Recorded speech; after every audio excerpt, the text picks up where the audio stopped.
ಯಾರಾದರೂ ಯುವ ರೈತರು ನಿಂಬೆಹಣ್ಣನ್ನು ಬೆಳಿಬೇಕಂದ್ರೆ ಆರಾಮಾಗಿ ಬೆಳಿಬೋದು. ಬಟ್ ಮಾರ್ಕೆಟ್ ಅನ್ನೋದು ಹತ್ರ ಇರಬೇಕು. ನಿಮಗೆ ಮಾರ್ಕೆಟ್ ಕನೆಕ್ಟಿವಿಟಿ ಇತ್ತು ಅಂದರೆ ಮಿನಿಮಮ್ ಅಂದರೂ ಕೂಡ ₹1 ಸಿಕ್ಕೇ ಸಿಗುತ್ತೆ ನಿಮಗೆ ಒಂದು ನಿಂಬೆಹಣ್ಣಿಗೆ.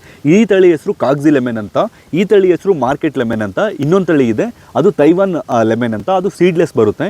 ಮತ್ತು ಇನ್ನೊಂದು ಬಾಲಾಜಿ ಲೆಮನ್ ಅಂತ. ಬಾಲಾಜಿ ಲೆಮನ್ನು ಫಸ್ಟೆಲ್ಲ 3 ವರ್ಷ ಆಗ್ತಿತ್ತು, 3 ವರ್ಷ 4 ವರ್ಷ ಕಾಯಿ ಬಿಡೋದಾಗ್ತಿತ್ತು. ಬಟ್ ಇವೆಲ್ಲ ನಿಮ್ಗೊಂದು ವರ್ಷಕ್ಕೆ ಕಾಯಿ ಬರುತ್ತೆ. ಮತ್ತು ಇವೆರಡರ ಸ್ಪೆಷಾಲಿಟಿ ಏನಪ್ಪ ಅಂದರೆ ಈ ತೈವಾನು ಮತ್ತು ಕಾಗ್ಜಿ ಮತ್ತು ಈ ಮಾರ್ಕೆಟ್ ಲೆಮನ್ದು 365 ಡೇಸ್ ಕಾಯಿ ಇರುತ್ತೆ. ಸೊ ನಿಮ್ಮ ಮಾರ್ಕೆಟ್ ಹತ್ರದಲ್ಲಿರುವಂಥ ಮಾರ್ಕೆಟಲ್ಲಿ ಮೀಡಿಯಮ್ ಸೈಜ್ಗೆ ಡಿಮ್ಯಾಂಡ್ ಜಾಸ್ತಿ ಇದೆ ಅಂದರೆ ಈ ಕಾಗ್ಜಿ ಲೆಮನನ್ನು ಹಾಕ್ಕೊಳ್ಳಿ. ಇದು ಮೀಡಿಯಮ್ ಸೈಜ್, ಕಾಯಿ ಜಾಸ್ತಿ ಬರುತ್ತೆ. ಇದು ಸ್ವಲ್ಪ ದಪ್ಪ ಬರುತ್ತೆ, ಬಾಲಾಜಿ ಲೆಮನ್ ಥರ ದಪ್ಪ ಬರುತ್ತೆ.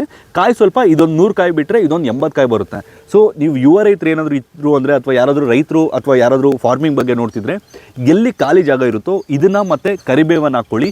ಡೈಲಿ ಮಾರ್ಕೆಟ್ಗೆ ಕನೆಕ್ಟಿವಿಟಿ ಅನ್ನೋದು ಬಿಲ್ಡ್ ಆಗುತ್ತೆ. ಮನೆ ಖರ್ಚಿಗೆ ಏನು ಕಾಸು ಬೇಕು ಅಥವಾ ನಿಮ್ಮ ಖರ್ಚಿಗೆ ಏನು ಕಾಸು ಬೇಕು ಈ ನಿಂಬೆಹಣ್ಣು ಮತ್ತು ಕರಿಬೇವು ತಂದು ಕೊಡುತ್ತೆ.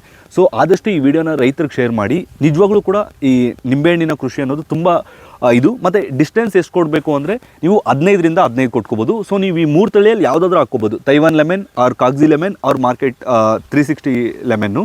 ಬಾಲಾಜಿ ಲೆಮನ್ ಹಾಕೋಕೆ ಹೋಗಬೇಡಿ, ಯಾಕಂದರೆ ಅದು ತುಂಬ ಔಟ್ಡೇಟೆಡ್ ಆಯಿತು ಮತ್ತು ಕಾಯಿ ಬರೋದಕ್ಕೆ ಒಂದು 3 to 5 ಇಯರ್ಸ್ವರೆಗೂ ಆಗುತ್ತೆ. ಸೊ ಈ 3ರಲ್ಲಿ ಯಾವುದಾದ್ರೂ ಸೂಕ್ತವಾಗಿರುವಂಥ ತಳಿನ ಚೂಸ್ ಮಾಡಿಕೊಂಡು ಅದ್ರ ಜೊತೆ ಕರಿಬೇವನ್ನು ಕೂಡ ಹಾಕ್ಕೊಳ್ಳಿ. ಯಾಕಂದರೆ ಎನಿವೇ ಡೈಲಿ ಮಾರ್ಕೆಟ್ಗೆ ಹೋಗಿ ಬರ್ತಿರ್ತೀರಲ್ವಾ.